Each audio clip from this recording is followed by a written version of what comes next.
चूल्हे पर 10 तरह का खाना। माँ, गाड़ी आ गई है, जल्दी से फ्रेश हो लो, फिर 4 घंटे कहीं भी टॉयलेट जाने को नहीं मिलेगा आपको। अरे हाँ हाँ जा रही हूँ, इतनी हड़बड़ी क्या है, अपनी गाड़ी है, कुछ दिन में निकल जाएंगे। मेरा लाडला पोता कहाँ है? रघु, आ रघु, वरुण जरा रघु को तो बुला ले।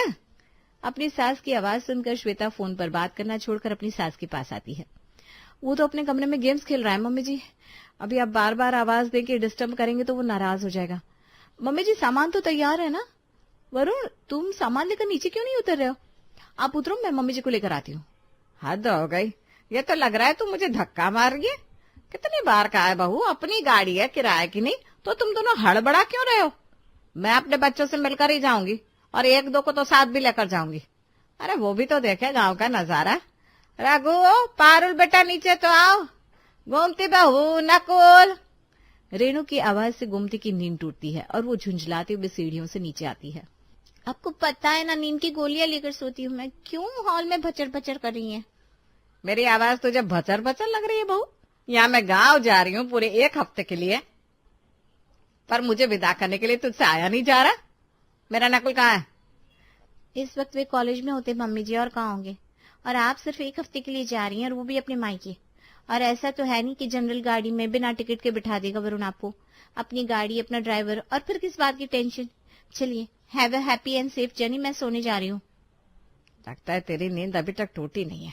तो ऊपर जा और पारुल को भेज मेरे पास। अरे वो कंप्यूटर क्लास गई है ना मम्मी जी, आप भूल गई क्या?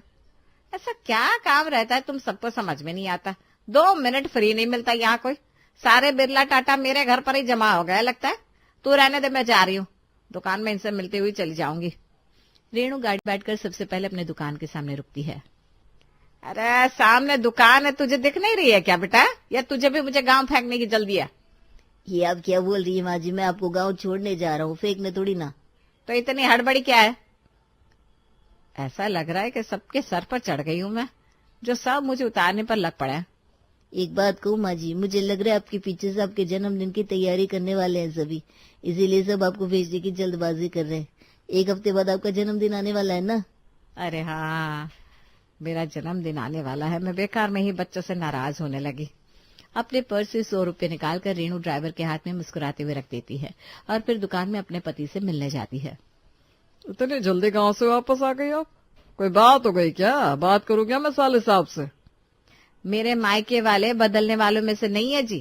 वो तो तैयार होते होते मुझे देर हो गई, तो सुबह 10 बजे का प्लान दोपहर के 3 बजे में शिफ्ट हो गया। बस अब वहीं जा रही हूँ, 1 हफ्ते बाद लौटूंगी मैं। ठीक है, आप निकलिए, पीछे से मैं भी पहुंचता हूँ। रेणु गांव चली जाती है। रेणु के पीछे मुरारी अपने घर में बिल्कुल अकेला हो जाता है। रात को मुरारी दुकान बढ़ाकर अपने घर लौटता है। 6 कमरों के इतने बड़े मकान में किसी की चूं चा की आवाज भी नहीं आ रही थी। लगता है बच्चे सो गए, सोना भी चाहिए। पढ़ने वाले बच्चे हैं और लड़कों को भी सुबह काम पर निकलना होता है, पर बहुएं तो इतनी जल्दी नहीं सोती। अभी तो सिर्फ 9 बजे हैं। मुरारी अपने कमरे में जाता है और फ्रेश होकर बाहर आता है। उस हॉल में जहां हमेशा रेणु की प्यारी टीवी पर किसी न किसी बहू का रोना चलता रहता था, आज वो जगह गुमसुम थी, क्योंकि रेणु टीवी चालू करने के लिए वहां थी ही नहीं। रोज तो रेणु जी टीवी का रिमोट मुझसे छीनकर सास बहू टीवी लगा लेती थी। आज मैं न्यूज देखूंगा। मुरारी रसोई में जाता है। प्लेट में सब्जी, रोटी, अचार, चटनी लेकर टीवी के सामने आकर बैठ जाता है। ये सही है, आज रेणु जी नहीं है तो जी भर के अचार खाऊंगा, वरना वो तो मुझे यूरिक एसिड के चक्कर में अचार खाने ही नहीं देती। उस अकेले पड़े रिमोट को मुरारी जैसे ही उठाता है, उसे बीते दिनों की याद आ जाती है। ये देखिए रेणु जी, क्या लाया हूँ मैं। टेलीविजन? अरे वाह वरुण के पापा, आपको हमारी शादी की सालगिरह याद थी? आज तो पापा मम्मी की एनिवर्सरी है भैया। तो फिर आज आप टिफिन नहीं बनाएंगे मम्मी? आज आपकी छुट्टी, आज हम बाहर जाएंगे खाना खाने के लिए, और पैसे हम तीनों देंगे।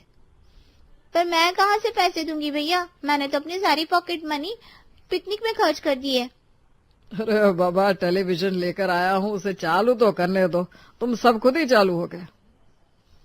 एक वक्त था जब बच्चों के बीच टीवी की आवाज भी कम लगती थी, और आज इतना सन्नाटा है कि घड़ी की टिक टिक भी सुनाई नहीं दे रही। मैं तो दुकान से आता हूँ, 2 घंटे हॉल में बैठने के बाद सोने चला जाता हूँ, पर रेणु जी सन्नाटे में कैसे दिन बिताती होंगी। नहीं नहीं, दिन में तो पूरा कुंभा भाग दौड़ करता होगा। मैं कुछ ज्यादा सोच रहा हूँ। अगली सुबह मुरारी को जागने में जरा देर हो जाती है, क्योंकि रेणु ही हमेशा उसे जगाती थी। आज रेणु घर पर नहीं थी तो कोई उसे जगाता भी नहीं। रेणु के फोन कॉल से उसकी नींद खुलती है। आप अभी तक दुकान नहीं निकले? 11 बजने वाले हैं। जल्दी से तैयार होकर नाश्ता कीजिए, फिर मैं आपको फोन मिलाती हूँ। मुरारी तैयार होकर फटाफट से हॉल में आता है, पर वहां अभी भी सन्नाटा पसरा हुआ था। आज तो रविवार है, कहाँ है सब? जरूर ऊपर के माले पर होंगे, देख कर आता हूँ। मुरारी ऊपर जाता है और देखता है घर के बच्चे एक तरफ कमरे में वीडियो गेम खेल रहे हैं, बहुएं अपनी सहेलियों के साथ ताश के पत्ते बांट रही है, और घर के मर्द तो अभी भी आराम कर रहे हैं। चलो अच्छा है, बच्चे अपने में लगे हुए हैं तो बहुएं अपनी सहेलियों के साथ वक्त बिता सकती है, वरना या तो बच्चे परेशान करने लगेंगे या पति। पर आज सभी ऊपर वाले माले पर कैसे सो गए? शायद मुझे तकलीफ ना हो इसलिए। मुरारी नीचे आता है और किचन से नाश्ता लेकर खाता हुआ दुकान चला जाता है। दोपहर के 3 बजे अपने गल्ले पर बैठा मुरारी हिसाब देख रहा था कि उसे अपने कार की हॉर्न सुनाई देती है। गाड़ी की आवाज कहाँ से आ रही है? मुरारी बाहर जाकर देखता है तो वो पाता है कि उसके घर की 2 गाड़ियां बाहर ट्रैफिक में फंसी हुई थी। सभी घूमने जा रहे? मुझे पूछा होता तो मैं भी चला जाता। चलो कोई बात नहीं, घर पर किसी का रहना भी तो जरूरी है। बच्चे नहीं घूमेंगे तो और कौन घूमेगा? ये कहकर मुरारी खुद को बहला लेता है, पर अकेले उसका मन नहीं लग रहा था, क्योंकि घूम फिर कर उसकी जो साथी थी वो तो गांव गई हुई थी। अपने स्टाफ को लेकर मुरारी भी रेणु के पास गांव निकल जाता है। सच बताऊं तो असली सुख गांव में ही होता है। जितना मजा यहाँ है ना, कहीं नहीं है। कभी कोई बच्चा गोद में आकर बैठ जाता है, कभी कोई पैरों की मालिश करने को उतारू रहता है। 7 दिन का कह कर गई थी आप, पूरे 10 दिन यहाँ रह गए। कितने दिन अपनी भाभी को परेशान करेंगी? मुझे लगता है आपको अब चलना चाहिए। सच क्यों नहीं कहते नंदोई जी? क्या आपको मेरी ननद के बिना जी नहीं लग रहा? इन्हें भी रह रहकर आपकी ही फिक्र रहती है। मुरारी रेणु को लेकर वापस अपने घर लौट आता है। एक रात 10 दिन में जी घबराने लगा आपका? सोची मेरा मन कैसे लगता होगा यहाँ। घर में 2 बेटे का परिवार रहता है, पर कोई अपने कमरे से निकलकर बाहर तक आना ही नहीं चाहता। सीधा घर से बाहर जाना या कमरे में रहना। वो तो मैंने भी देख लिया रेणु जी, पर यह अच्छी बात नहीं है। इस उम्र में बच्चे कमरे में ही बैठे रहेंगे तो शरीर में ऊर्जा कहाँ से आएगी उनके? न चलते फिरते हैं, न कोई काम करते हैं। दिन भर गेम खेलना या गाड़ी से बाहर घूमने चले जाना। नकुल और वरुण भी ने कुछ नहीं कहते। अगर मैंने इनकी माँ से बात की तो बच्चे फौरन से कह देंगे ठंड का मौसम है मम्मी, हॉल में कैसे बैठे। तो उपाय दूसरा लगाना पड़ेगा, जो मैं पहले ही सोच चुकी हूँ। और अगली सुबह रेणु वरुण से कहती है, बेटा एक चूल्हा ला कर दे मुझे। चूल्हा? अब चूल्हा कहाँ मिलेगा मम्मी? और तुम्हें चूल्हे का क्या करना है? अरे तू नहीं ला पाएगा तो मैं जाकर ले आऊंगा, तू रहने दे, तुझे बहुत ज्यादा काम है ना। अरे पापा अब तो नाराज हो गए। मुझे लगा अब चूल्हा बेचता ही कौन होगा। ठीक है मैं देखता हूँ, मिलता है तो रात तक ले आऊंगा। रात को ठीक अपने काम से लौटते हुए वरुण चूल्हा लेकर घर लौटता है। घर में चूल्हा आया है, इससे किसी को कोई खास फर्क नहीं पड़ता। रघु अपने सामने ही अपने पापा को चूल्हा लेकर घर के अंदर आता हुआ देखता है। मुस्कुराता हुआ फोन चलाते हुए सीढ़ियों से ऊपर कमरे में चला जाता है। अभी चूल्हे पर बने हुए खाने की खुशबू जैसे ही घर में बिखरेगी ना, तब खुद ऊपर से भागता हुआ नीचे आएगा। और अगली सुबह चूल्हा जलाने के साथ रेणु अपने पति को सब्जी की लिस्ट लेकर बाजार भेज देती है। कोई दावत है क्या? घर पर इतनी सारी सब्जी लेकर जा रहे हैं चाचा जी आप? अरे नहीं बेटा, वो आज तुम्हारी चाची ने चूल्हा जलाने का सोचा है और चूल्हे पर वो तरह तरह की सब्जियां बनाने वाली है। मजाक कर रहे ना आप चाचा जी? सोसाइटी में चूल्हा जलाने देंगे क्या सेक्रेटरी साहब आपको? और वो कर भी दे तो अगल बगल वाले कलेश नहीं करेंगे? शहर में ऐसे ही पोल्यूशन कम है क्या जो ये पोल्यूशन को और बढ़ाने आ गए? वरुण कहाँ हो? घर से बाहर आओ। मैंने कहा था ना मम्मी जी आपको, ये धुआं वगैरह मत कीजिए, कलेश हो जाएगा। मच गया ना कलेश। घूमती बाहर आती है और देखती है आधे सोसाइटी वाले उसके बाहर खड़े हुए हंगामा कर रहे हैं। रेणु भाभी ये क्या धुआं धुआं मचा दिया आपने? फायर अलार्म कब से बजे जा रहा है? ये सोसाइटी है या मजाक? बिना सेक्रेटरी की परमिशन लिए, बिना कमेटी की बैठक के आप ये चूल्हा कैसे जला सकती है? क्या बकवास कर रही है तू? तू तो रहती है बिल्डिंग में, मेरा तो खुद का बंगलो है सोसाइटी में। तुम दोनों से डबल मेंटेनेंस देती हूँ मैं। 2 बित्ते का फ्लैट नहीं है मेरा, ठीक है ना? बोलने से पहले सोचा कर। सोसाइटी के हर तीसरे फंक्शन में सबसे ज्यादा फंड मेरे घर से जाता है, तो मैं अपने घर के बाहर चूल्हा जलाऊं या चटाई बिछाकर पिकनिक करूं, तुझे क्या प्रॉब्लम? अरे मम्मी जी, आप ये क्या बोल रही हैं? इस चूल्हे के चक्कर में पूरी सोसाइटी से पंगा ले लेंगी क्या? ये वरुण भी है कि आने का नाम ही नहीं ले रहे। कब से इन दोनों भाइयों को फोन कर रखा है, ना पापा जी आए ना ये दोनों। तभी भागता हुआ मुरारी अपनी सोसाइटी में आता है। नकुल और वरुण भी उसके पीछे आते हैं, पर आज रेणु को किसी की जरूरत ही नहीं थी। ये रही लिस्ट सेक्रेटरी साहब, अब आप बताइए किस फंक्शन में सोसाइटी में खाने का आयोजन नहीं हुआ? अब खाना बना होगा तो गैस या चूल्हे पर ही होगा ना, तब सेफ्टी की बात क्यों नहीं आई? उस वक्त पोल्यूशन की क्यों नहीं सोची किसने? और मेरे एक चूल्हे से पोल्यूशन हो रहा है, सबके सब दौड़े चले आए। खुली हुई सोसाइटी है, 2 मिनट का धुआं था, अब तो बंद भी हो गया। बस जलाने भर की बात थी, उसमें इतना तमाशा कर दिया। अगर ऐसी बात है तो फिर अभी ही इस चूल्हे को बुझा दूंगी मैं, पर सोसाइटी के फंक्शन में जो लाख लाख रुपए का फंड मेरे घर से आता था वो नहीं आएगा, सोच लीजिए आप। बस फिर क्या था, 2 मिनट में सेक्रेटरी सभी को रफा दफा कर देते हैं और रेणु खुशी खुशी चूल्हा उठाकर अपने घर के अंदर आ जाती है और पकाना शुरू करती है भिंडी की सब्जी। वाह वाह रेणु जी, क्या खुशबू आ रही है, वाह! इससे कहते हैं असली गांव का खाना। साथ में क्या बना रही हैं आप? सत्तू और हरी मिर्च के पराठे बना लेती हूँ, वो सही रहेगा। दोनों मुस्कुराते हुए चूल्हे पर भिंडी और सत्तू के पराठे बनाते हैं, पर बने हुए खाने को देखने के लिए कोई भी नीचे नहीं आता। ये तो कोई आया ही नहीं जी, बच्चों को भिंडी की खुशबू नहीं आई होगी क्या? नहीं आई होगी रेणु जी, कमरे का दरवाजा लगा रहता ना सभी का ऊपर से।